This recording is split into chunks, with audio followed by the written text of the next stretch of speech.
বিসমিল্লাহির রহমানির রহিম। আমি সমস্ত জগতবাসীর সামনে একটি আলোচনা নিয়ে হাজির হলাম।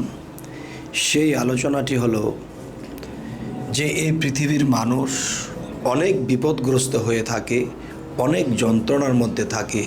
এক বিপদকে কাটিয়ে উঠেছে আরেকটা বিপদ সামনে হাজির, আরেকটি বিপদকে কাটিয়ে এসেছে আরেকটি বিপদ সামনে হাজির। দেখেন, একটা রাজ্যে যদি গণ্ডগোল হয়, যুদ্ধ হয়, দেশ স্বাধীন হয়, এখন দেখা যায় এই দেশটি আবার 2-3 বছর পার না হইতে আবার এই দেশের সাথে যুদ্ধ, আবার দেখা যায় আরও 2-4-5 বছর না যাইতে দেখা যায় আবার যুদ্ধ শুরু হয়ে গেছে।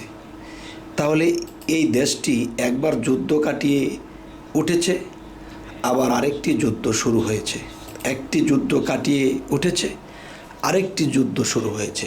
শেষে আপনি বলেন যে যুদ্ধে একবার জয়লাভ করার পরেও কিন্তু পরবর্তীতে যখন আবার বিপদটা আসে তখন সেটাকে বেড়া দেওয়ার মতন ইমেজ থাকে না, সম্পদ থাকে না, শক্তি থাকে না।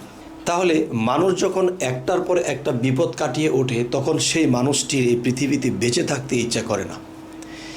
তাই আমি বলবো যে আল্লাহ কিন্তু নির্দোষ, আল্লাহ সবসময় নির্দোষ, কিন্তু আমরাই নির্বোধ হয়ে আছি পৃথিবীতে। যেমন কিছু কিছু বিপদ আছে, এটাকে আভাস পেয়েছি কিন্তু এটার জন্য কোনো কিছু করিনি, বা জীবনে অনেক কিছু বিপদের আভাস পেয়েছি, এটার জন্য কোনো ব্যবস্থা নেইনি। আল্লাহর কোরআনের মধ্যে আল্লাহ ব্যবস্থা রেখেছে যে তোমরা এই ব্যবস্থা নেও, এই কাজটি করো, আমার এই নামটি জপো, তখন আমি তোমাকে উদ্ধার করব। কিন্তু মানুষ এইদিকে লক্ষ্য করে না।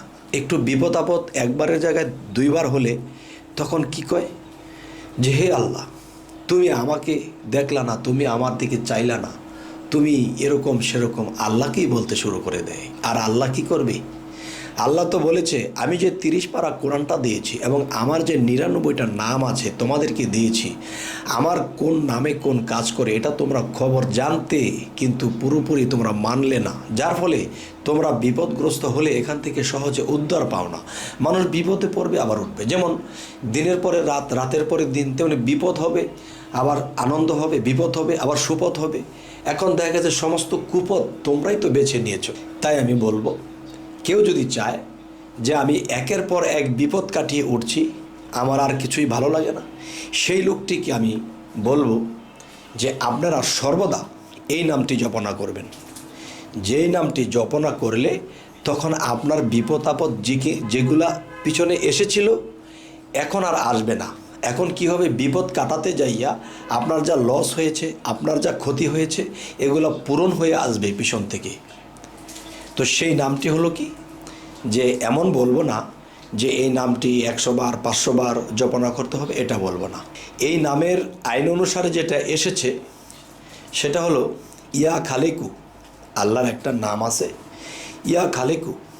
এই নামটি যদি কেউ সর্বদা জপনা করে এবং কখনো কখনো এই নাম জপতে জপতে ইয়া খালেকু নামের উপর তার অন্তর ঘেমে গেছে, তার চোখ দিয়ে পানি পড়েছে, এরকম করতে করতে তার পিছনের যে বিপদ ছিল, যা কিছু লস লোকসান যাই কিছু হয়েছে, এগুলো মেকআপ হতে হতে আসবে এবং সামনে যে কিছু বিপদ ছিল এগুলোও কেটে যাবে। সুবহান আল্লাহ। আর আল্লাহ বলেছে আমার 99 নামের মধ্যে আমি এমন ঔষধ দিয়ে রেখেছি, কিন্তু তোমরা এটা নিতে জানলে না, তোমরা এটা করলে না। এখানে আল্লাহর কোনো দোষ নেই, সকল দোষের দোষী আমরা। তবে হে জগতবাসী, আমার এই আলোচনা আপনাদের কেমন লাগছে? আমি মানুষের বিপদ আপদে যেন এই নামগুলো জপনা করতে পারে, এই নামগুলো জপে মানুষ উপকৃত হইতে পারে। তো চ্যানেল আমি শামীম আলী চিশতি নামেও চ্যানেল করা হয়েছে, সেটার মধ্যে আধ্যাত্মিক বিভিন্ন আলোচনা করা হয়। আর এই চ্যানেলটি একমাত্র বিপদ মুক্তির জন্য, চ্যানেলটির নাম বিপদ মুক্তির পথ। তাই এই পৃথিবীতে মানুষ কত ভুল করে, না বোঝে, আল্লাহকেও বকাবকি করে যে আল্লাহ আমাকে দেখলো না, আল্লাহ আমাকে চাইলো না।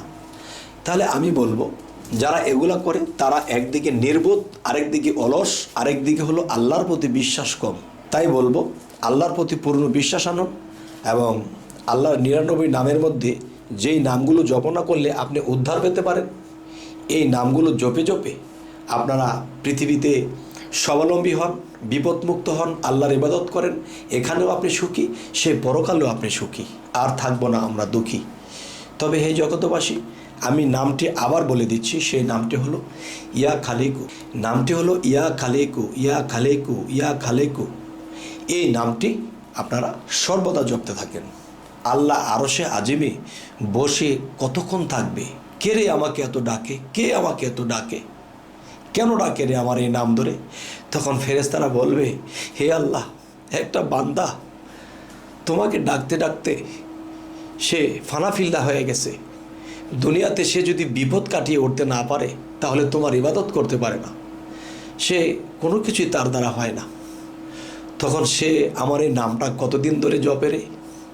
তখন ফেরেশতারা বলে, আল্লাহ, সে বহুদিন ধরে সে কষ্টে আছে, তার বিপদ মুক্ত করে দাও, এই জন্যই সে ডাকে, সে বহুদিন ধরে ডাকে।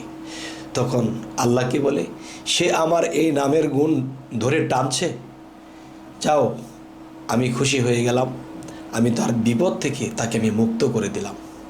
তবে একটি কথা, আল্লাহর নামের গুণবাচক নাম যদি আল্লাহকে স্মরণ করে চোখের পানি ঝরায় এবং ডাকে, তখন আল্লাহ দিতে বাধ্য থাকে। যদি আল্লাহ পাষণ্ড হয়ে থাকে, তারপরেও কিন্তু আল্লাহ বলছে আমি রহমানুর রাহিম, আমি কাহার। এক জায়গায় বলতেছে আমি কাহার, কঠিন, আরেক জায়গায় বলতেছে আমি রহমানুর রাহিম।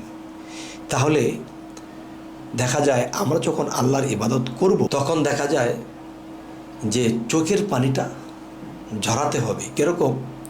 দেখবেন শুকনো ঠনঠনা মাটি দিয়ে কিন্তু কোনো কিছু আঁকা যায় না, কিছু একটা বানানো যায় না, একটা কলস বানানো যায় না, একটা কিছু বানানো যায় না। যদি এটাকে ভিজানো হয় তাহলে বানানো যায়। তাহলে মনে করেন যে চোখের পানি যখন ঝরে, তখন আল্লাহর কুদরতে সেই পানিটা আল্লাহ সংরক্ষণ করে, এবং সেই পানিটা দিয়ে দেখা যায় সেই খটখটে মাটিটা যেরকম নরম হয়ে যায়, তেমনি আল্লাহর কঠিন মনটা নরম হয়ে যায়। সুবহান আল্লাহ। তখন কি হয়, ইয়া খালিকু, ইয়া খালিকু, এই নামটা জপতে জপতে তখন তার বিপদ উদ্ধার হয়ে যায়। তবে হে জগতবাসী, আমাদের এই আলোচনাগুলো যদি আপনাদের কাজে লাগে বা ভালো লাগে, তাহলে আমাদের এই চ্যানেলের আলোচনা যেন সামনে আপনাদের কাছে পৌঁছে যায়, এই জন্য আপনারা আমাদের এই চ্যানেলটিকে সাবস্ক্রাইব করে রাখুন। পরবর্তীতে আপনাদের কাছে অন্য নামের গুণ ক্ষমতা নিয়ে আমরা হাজির হব। তবে সকলেই ভালো থাকবেন। আল্লাহ হাফিজ।